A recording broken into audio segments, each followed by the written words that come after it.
আসসালামু আলাইকুম, কেমন আছেন সবাই? স্বাগতম সবাইকে আমার টি-শার্ট ডিজাইন জোন ইউটিউব চ্যানেলের পক্ষ থেকে। তো আজকে অনেকদিন পর আবারও চলে আসলাম নতুন আরেকটি টিউটোরিয়াল নিয়ে। আশা করি যারা নতুন আছেন তাদের জন্য অনেক হেল্পফুল একটা ভিডিও হতে যাচ্ছে। আজকে মূলত ব্যাক টু স্কুল নিয়ে আমি একটা টি-শার্ট ডিজাইন করব। তো অনেকে যারা স্ট্রোকে অর্থাৎ সিএফ অথবা অ্যাডোবি স্ট্রোক অথবা শাটার স্ট্রোকে জন্য ডিজাইন করেন, কখন কোন ডিজাইনটা করবেন এটা নিয়ে অনেকেই কোশ্চেন করেন, ভাইয়া কোন সময় কোন ডিজাইন করব। তো সেজন্যই আজকে ডিজাইনটা করা। তো আজকের ডিজাইনটা আমি মূলত একদম বেসিক থেকে দেখাবো কীভাবে আমি কোডগুলো কালেকশন করে থাকি, কীভাবে কালারগুলো নিই এবং একটা ডিজাইনের উপর কিভাবে আমি রিচার্জ করে সেটা থেকে আরও বিভিন্ন ভেরিয়েশনের ডিজাইন করি এবং সেগুলা একটু ইউনিক হয়। আর অনেকে ভেক্টর মডিফাই নিয়েও বলে থাকেন যে ভাই এই ভেক্টরটি ইউজ করলে কোনো প্রবলেম হবে কিনা, সেই বিষয়টা নিয়ে আজকে আলোচনা করবো ইনশাআল্লাহ। তো চলেন প্রথমে আগে আমি একটু দেখিয়ে দিই যে আমি যে ডিজাইনটা করতেছি এটা এখন বর্তমানে চাহিদা কেমন। তো আমি যদি আমার এটা হচ্ছে ক্রিয়েটিভ ফেব্রিকা এর ড্যাশবোর্ড, এখানে নিচে যদি আমরা আসি সেখানে দেখবেন আপনারা যে রিপোর্টিংয়ের নিচে যে সার্চ অ্যানালাইস আছে এখানে যদি আপনি ক্লিক করেন, দেখবেন যে এখন বর্তমানে দেখেন 1 ডে, 7 ডে এবং 1 মান্থ অর্থাৎ দেওয়া আছে যে প্রতিদিন, প্রতি সপ্তাহ এবং প্রতি মাসে কী জিনিসটা নিয়ে সার্চ হচ্ছে এবং কোন জিনিসটা মানে বেশি সার্চ হচ্ছে এই ইয়েতে সেটার একটা ভলিউম এখানে দেওয়া আছে। সো দেখেন 1 ডে এখানেও হ্যালোইন, এই জায়গাটাতেও হ্যালোইন, এখানেও হ্যালোইন, অর্থাৎ সামনে যেহেতু হ্যালোইন আসতেছে তো সেজন্য এটা নিয়ে মানুষজন বেশি সার্চ করতেছে, যার কারণে এটা অনেক উপরে আছে এবং এটা নিয়ে সেলও হয়তো ভালো হচ্ছে। এরপর আছে সাবলিমেশন ডিজাইন এবং তারপর আছে ব্যাক টু স্কুল। সো আজকে আমি এই ব্যাক টু স্কুল এই নিচটার উপরেই আর কি ডিজাইন করব। তো এটার জন্য আমি আমার টেক্সটগুলো কালেক্ট করে রাখছি। সো সেটাই আমি এখানে সার্চ দিয়েছিলাম, যেটা হাই স্কুল লেভেল আনলক, এটা হচ্ছে আমার কোড আর কি, এটা নিয়ে আমি ডিজাইন করব। তো এটা আমি কপিরাইটটাও চেক করে নিয়েছি। সো কপিরাইট চেক করার জন্য আপনারা যে এখানে আসবেন, এটা হচ্ছে trademarkia.com, এখানে ঢুকলেই এখানে সে যে আমি লেখাটা আমি এখানে অলরেডি সার্চ দিয়েছিলাম, যদি সার্চ দিই জাস্ট টু ওয়েট করবেন। তো লোডিং হচ্ছে, আজকে নেট একটু স্লো।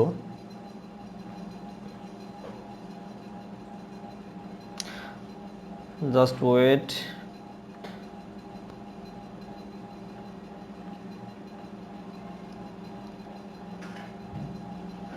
আচ্ছা একটু স্লো এটা হতে থাক, আমি সে পর্যন্ত দেখাই। এখানে যদি আমি এটাতে সার্চ দেওয়ার পরে এখানে দেখাই যে ইমেজ যদি ক্লিক করি,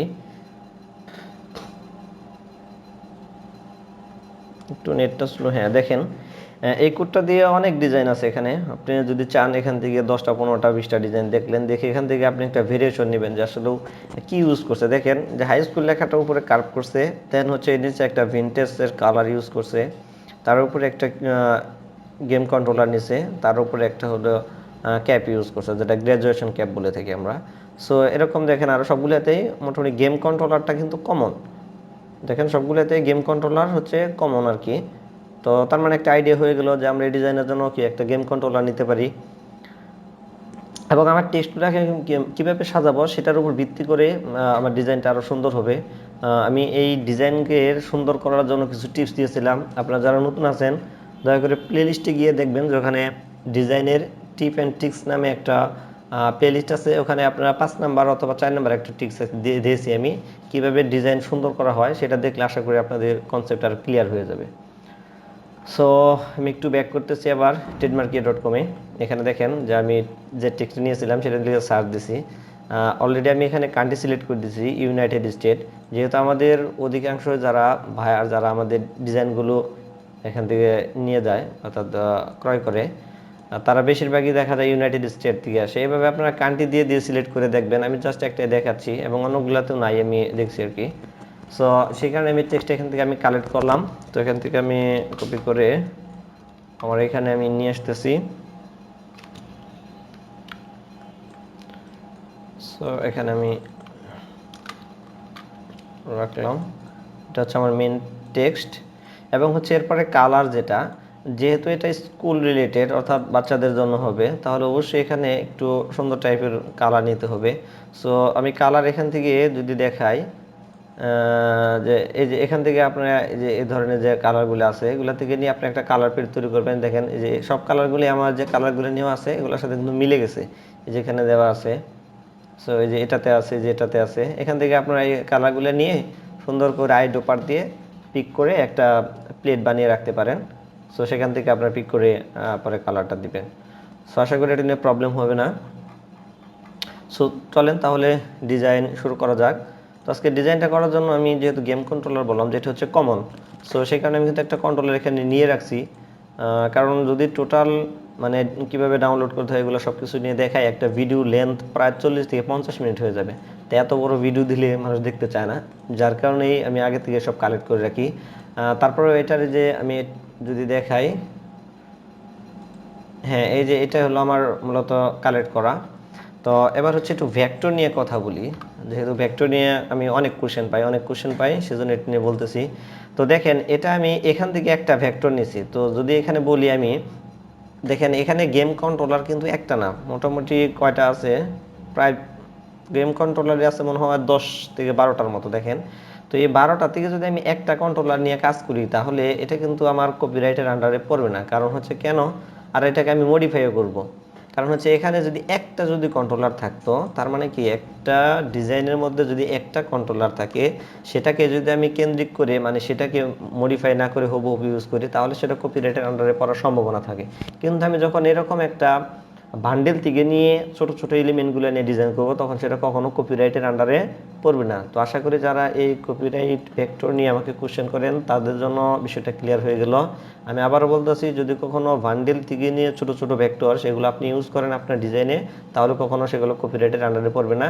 তারপর চেষ্টা করবেন সেই ভেক্টরটাকে আরও মডিফাই করার জন্য। আমি একটু পরে কীভাবে মডিফাই করতে হয় সেগুলো আমি দেখাবো। এবার যদি আপনারা প্রতিদিন ট্রাই করেন তাহলে সমস্যা হবে না। তাহলে চলেন শুরু করা যাক, এদিকে ডিজাইনটা শুরু করি। ওকে ওকে আমি আমার ডিজাইনে চলে আসলাম। সো আমার টেক্সট কালেক্ট করা কমপ্লিট হয়ে গেছে, আমি কালার নিয়ে রাখছি। দেন হচ্ছে আমি ফন্টও এখানে আগে সিলেক্ট করে রাখছি, কারণ আপনাদের আমি দেখাবো কীভাবে এটা নিতে হয়। এবং এখানে আমি একটা গেম কন্ট্রোলারও নিয়ে রাখছি। সো স্টার্ট করি তাহলে ডিজাইন। অ্যাটলিস্ট একটু খেয়াল করবেন, সেটা হচ্ছে ভেক্টর মডিফাইডা নিয়ে যেহেতু কোশ্চেন করেন, দেখেন এটা কিন্তু আমি ডিজাইন থেকে ভেক্টরটা নিয়েছি, বাট এটা নিয়ে যদি আমি কাজ করি আমার ব্ল্যাক টি শার্টের জন্য, দেখেন এটা কেমন দেখা যায়, মূলত কিন্তু দেখা যাচ্ছে না। সো এটাকে আমি যদি মডিফাই করি তাহলে এটাকে ধরলাম, এটা গ্রুপ আছে আপনার গ্রুপ থেকে নিতে পারেন, মানে লেয়ার থেকে ভেঙে ভেঙে। আমি ডাবল ক্লিক করে নিতেছি কারণ এত টাইম নেই। ডাবল ক্লিক করলাম, এখান থেকে আমি আইড্রপারটা দিয়ে জাস্ট এই যে গ্রে কালারটাকে ধরবো, শুধু গ্রেটাকে। দেখেন যে গ্রে কিন্তু এখানে সিলেক্ট হয়ে গেছে। দেন হচ্ছে এটাকে আমি ডাবল ক্লিক করে আমি এটাকে 100% ব্ল্যাক করে দিব। সো এবার দেখেন সবগুলো 0 0 মানে কি এটা ব্ল্যাক হয়ে গেছে। সো ওকে করে দিলাম। এখন কিন্তু আমার যে গ্রে কালারটা ছিল সেটা কিন্তু ব্ল্যাক হয়ে গেছে। কেন ব্ল্যাক করলাম, কারণ দেখেন অনেকে বলবেন যে এটা এমন ব্যাকগ্রাউন্ডটা হচ্ছে আমার ব্ল্যাক, এটাও ব্ল্যাক, তাহলে কেমন হলো, দেখেন মিলে গেছে। সো এটাকে যদি ইউজ করি তাহলে খুব খারাপ দেখা যাবে। তাহলে এই ভেক্টরটাকে আমি ধরলাম, ধরে এটাকে কন্ট্রোল সি দিয়ে একটা কপি করে কন্ট্রোল বি দিয়ে নিচে পেস্ট করে দিলাম। দেওয়ার পর এটা কি হলো, দুইটা অংশে বিভক্ত হলো। সেটাকে আমি এই যে এখানে চলে যাবো পাথ ফাইন্ডারে, সেখান থেকে এখানে খেয়াল করবেন যে আমি মার্চে প্রথমে ক্লিক করতেছি, দেন কি হলো সবগুলো একটা হয়ে গেল। এখন যদি ইউনাইটেড ক্লিক করি তাহলে সবগুলো আমার একটা পাতে হয়ে গেল। সো এটা কিন্তু আমার নিচে আছে। তারপর যদি আপনার সন্দেহ থাকে এটাকে কন্ট্রোল এক্সে কাট করতে পারেন, এটাকে সিলেক্ট করে কন্ট্রোল বি দিয়ে নিচে পেস্ট করে দিবেন। এবং এটা কালারটা যদি আমি হোয়াইট দিই তাহলে বোঝা যাবে আসলে আমি কী কাজ করলাম। সো এবার দেখেন ভেক্টরটা কিন্তু অনেক মডিফাই হয়ে গেছে। তাহলে এটাকে আমি কন্ট্রোল জি দিয়ে একটা গ্রুপ করলাম।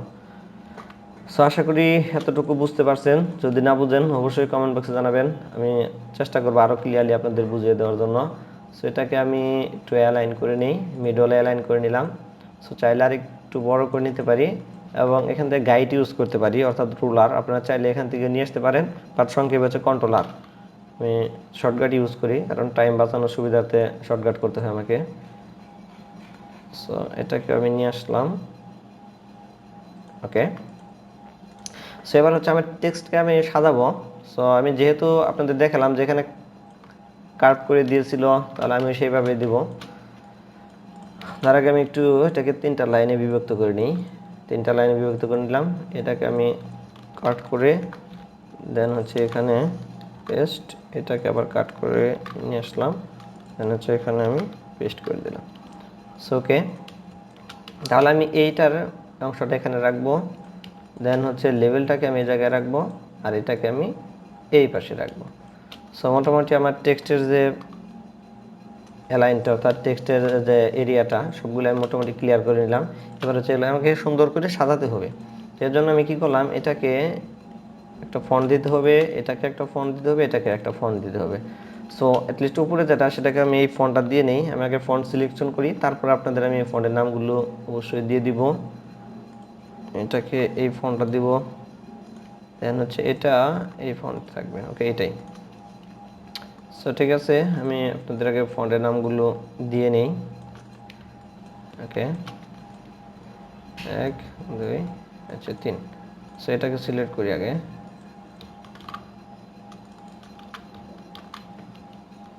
সুপার বম, এটা হচ্ছে এটা কপি। সো ওকে, আমি একটু যদি জুম করে দেখাই, আচ্ছা এটাকে একটু, হ্যাঁ এই যে এই 3টা ফন্টই আমি এখানে ইউজ করছি, আপনারা চাইলে স্ক্রিনশট দিয়ে নিতে পারেন। ওকে, তাহলে আমি এগুলোকে ডিলিট করে দিচ্ছি। ওকে, সো সবগুলোকে আমি একটু ক্রিয়েট আউটলাইন করে নেই, ক্রিয়েট আউটলাইন করে নিলাম, দেন হচ্ছে অ্যালাইন করে নিলাম। সো এটাকে আমি এখানে রেখে, যেহেতু এটা আর্টস ছিল অর্থাৎ একটু কার্ভ করা ছিল, আমি ট্রাই করবো একটু কার্ভ করার জন্য, ওয়ার্ডে চলে গেলাম, সেখান থেকে আর্ট। সো এটা 50% মেবি আছে, 50% থাক, তাহলে আমি ওকে করে দিচ্ছি। আচ্ছা এক্সপ্যান্ড দিয়ে অ্যালাইন করে এটাকে সাইজটা একটু ছোট করে, ওকে একটু জুম করে নিচ্ছি মেবি। ওকে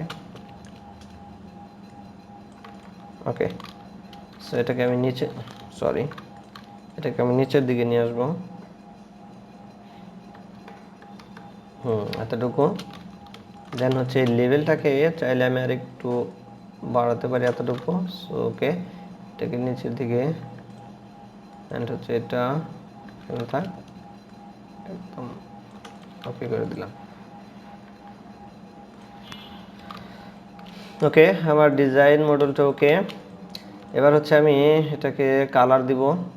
সো কালার যেহেতু আমি এখানে নিয়ে রাখছি, এটাকে এদিকে নিয়ে আসি তাহলে। সো এটাকে আমি দেখেন গ্রুপ করা আছে, আমি এটাকে প্রথমে একটু আনগ্রুপ করে নিই, তাহলে আমার ফন্টগুলো সব আলাদা আলাদা হয়ে গেল।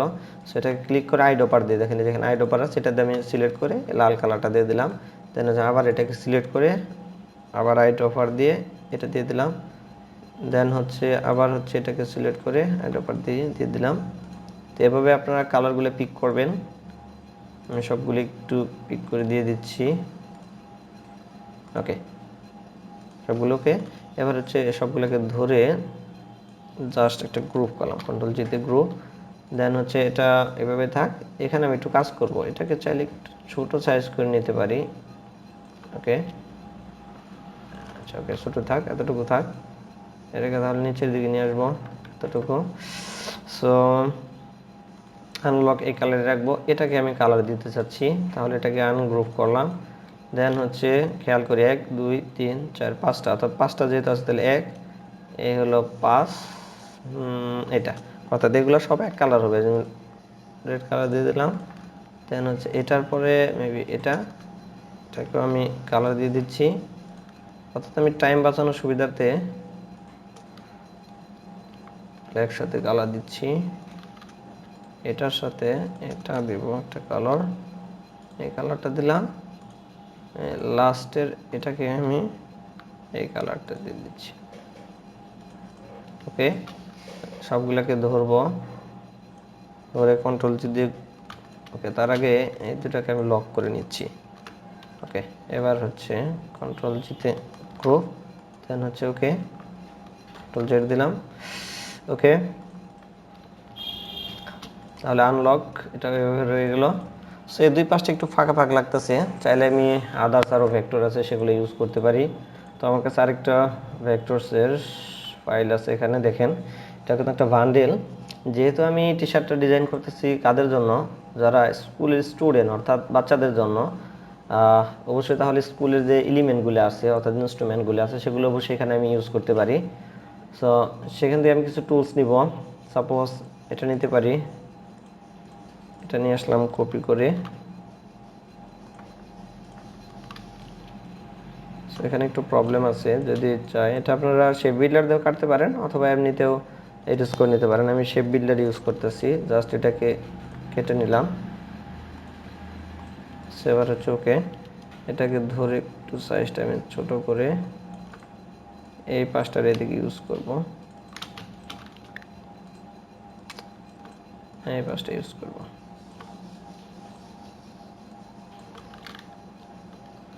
ওকে, এই পাশে ইউজ করলাম। দেন হচ্ছে এই পাশেও দেখি কিছু ইউজ করা যায় কিনা। হ্যাঁ, এই পাশে এই যে একটা বুক আছে এটা ইউজ করতে চাচ্ছি, কন্ট্রোল সিতে কপি করলাম। দেন হচ্ছে এখানে বিটুইট পেস্ট, এটা সাইজটা একটু ছোট করে নিতে হবে, আর একটু ছোট করতে হবে।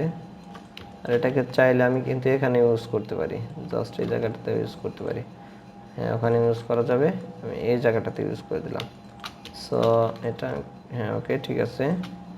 এটা তাহলে আচ্ছা আচ্ছা, এটাকে তাহলে এদিকে একদম ফিক্সড করে দেই, দেখি কেমন লাগে। হ্যাঁ এবার ঠিক আছে, এটার সাথে ধরে কন্ট্রোল জি দিয়ে গ্রুপ করে এটাকে অ্যালাইন করে নিলাম। সো মোটামুটি আরেকটু উপর দিকে যদি তুলে দেওয়া যায়, লেভেলটাকে আরেকটু নিচে নামিয়ে দিলাম, অর্থাৎ অ্যালাইনমেন্টের জন্য। হ্যাঁ জাস্ট পারফেক্ট, আবার একটু আমি নিচে ঠিক করে নিতেছি। ওকে, আবার অ্যালাইনমেন্ট ঠিক আছে। সো আনলকটা চাইলে আমি আরেকটা কালার দিতে পারি, যেহেতু এখানে ফোকাসিংটা হচ্ছে উপরের এটা, আর হচ্ছে গেম কন্ট্রোলার। এখান থেকে আমি এটাকে তাহলে এই ডিপ কালার এটা দিয়ে দিই। সো এবার দেখি, হ্যাঁ এবার কিন্তু মোটামুটি আমার ডিজাইনটা কমপ্লিট একটা ডিজাইন হয়ে গেল। তো আমি সবগুলোকে ধরলাম, ধরে কন্ট্রোল জি দিয়ে একটা গ্রুপ করব। দেন হচ্ছে অবজেক্ট থেকে হচ্ছে এক্সপ্যান্ড করে দিচ্ছি। আচ্ছা, আবার একটু এক্সপ্যান্ড করে দেই, এক্সপ্যান্ড করে দিলাম। ওকে, কারণ দুইবার কেন এক্সপ্যান্ড করলাম, অনেক সময় একবার এক্সপ্যান্ড করার পরে অনেকগুলো ইফেক্ট রয়ে যায়, তো দুইবার যখন আমি এক্সপ্যান্ড করবো আর কোনো প্রবলেম থাকবে না। তো এখানে চাইলে আমি আর একটু কাজ করতে পারি, এই বুকটা আর একটু উপর দিকে তুলে দিতে পারি। তাহলে ডাবল ক্লিক করলাম, এটাকে আর একটু উপরে জাস্ট আর একটু বড় করে দেওয়া যেতে পারে হালকা আর একটু। আপনারা দেখবেন কোন ডিজাইনের কোন এলিমেন্টটা ডিজাইনের কোন জায়গায় রাখলে সুন্দর হয়, সেই বিষয়টা আপনি একটু খেয়াল রেখে তারপর ডিজাইন করবেন। তো এবার ডিজাইনটা মোটামুটি ঠিক আছে। ওকে, তো এবার হচ্ছে আমি যে ডিজাইনটা দেখেন ছোট ছোট ভেক্টর কিন্তু ইউজ করছি, এখানে কিন্তু কপিরাইটের কোনো সমস্যা নাই আল্লাহমতে। তো এই যে ডিজাইনটা করলাম, আসলে আমার ডিজাইনটা কোনো কপি এসেছে কিনা, অর্থাৎ কারো ডিজাইন আমি কপি করেছি কিনা, অর্থাৎ অথবা কোনো কপিরাইটের আন্ডারে আছে কিনা সেটাকে আমি একটু চেক করব। তো সেটা চেক করার জন্য আপনার বিভিন্ন অ্যাওয়ে আছে, তারপরে আমি সহজ একটা অ্যাওয়ে দেখিয়ে দিচ্ছি। তো এটাকে একটা স্ক্রিনশট নিতে চাচ্ছি আমি, আমার এখানে একটা স্ক্রিনশটার আছে, এটাতে আমি একটা স্ক্রিনশট নিতেছি। আচ্ছা, এটাকে আমি একটা লিখে রাখলাম, অর্থাৎ ডকুমেন্টের এখানে থাক। ওকে, এটা আমি সেভ হয়ে গেল। এবার হচ্ছে আমি চলে যাব হচ্ছে আমার, এই যে দেখেন এটার নাম হচ্ছে tinai.com, অর্থাৎ এখানে যদি আমি দেখাই, আপনাদের দেখিয়ে দিচ্ছি। এখানে দুইটা ডিজাইন আছে, মেবি এই ডিজাইনটা। এখানে আমি কিন্তু সার্চ দিলাম, দেওয়ার পর এখানে দেখাচ্ছে জিরো, অর্থাৎ জিরো মেসেজ। তার মানে কি, এটা কোনো ডিজাইনের সাথে ম্যাচ করে না, তার মানে আমরা যে ডিজাইনটা করলাম একদম ইউনিক একটা ডিজাইন। সো আশা করি এইভাবে যদি আপনারা প্রত্যেকটা ডিজাইন করেন, অর্থাৎ ডিজাইনে আমি যেভাবে দেখালাম যে কীভাবে ভেক্টরটা মডিফাই করবেন, কীভাবে টেক্সটগুলো দেখবেন যে কপিরাইটের আন্ডার আছে কিনা, কালারগুলো কীভাবে নেবেন, অর্থাৎ আমি যেভাবে দেখাইছি এভাবে প্রত্যেকটা অ্যাওয়ে যদি আপনি ফলো করে ডিজাইন করেন, আশা করি কোনো কপিরাইটের আন্ডারে পড়বে না, এবং কি নিঃসন্দেহে আপনাদের যে স্টোরগুলো আছে সেই স্টোরের ডিজাইন আপলোড দিতে পারবেন, কোনো প্রবলেম হবে না। তারপরে যদি কারো কোনো প্রবলেম হয় যেটা বুঝতেছি না, তাহলে অবশ্যই আমাকে কমেন্ট বক্সে জানাবেন, আমি চেষ্টা করব আপনাদের বুঝিয়ে দেওয়ার জন্য। আমি যতটুকু পারি আমি চাই আপনাদের সেভাবে শেখানোর জন্য এবং হেল্প করার জন্য। সো আজকের ভিডিওটা তাহলে এই পর্যন্তই। যদি আমার এই ভিডিওটা আপনাদের ভালো লাগে এবং আমার টিপস অ্যান্ড ট্রিক্সগুলো আপনাদের ভালো লাগে, তাহলে অবশ্যই আমার এই চ্যানেলটাকে সাবস্ক্রাইব করবেন এবং পাশে থাকা বেল আইকনটা পুশ করে রাখবেন, যাতে আমি নতুন কোনো ভিডিও দেওয়া মাত্র আপনারা পেয়ে যান। তো আজকে এই পর্যন্ত, তাহলে সবাই ভালো থাকবেন। আসসালামু আলাইকুম।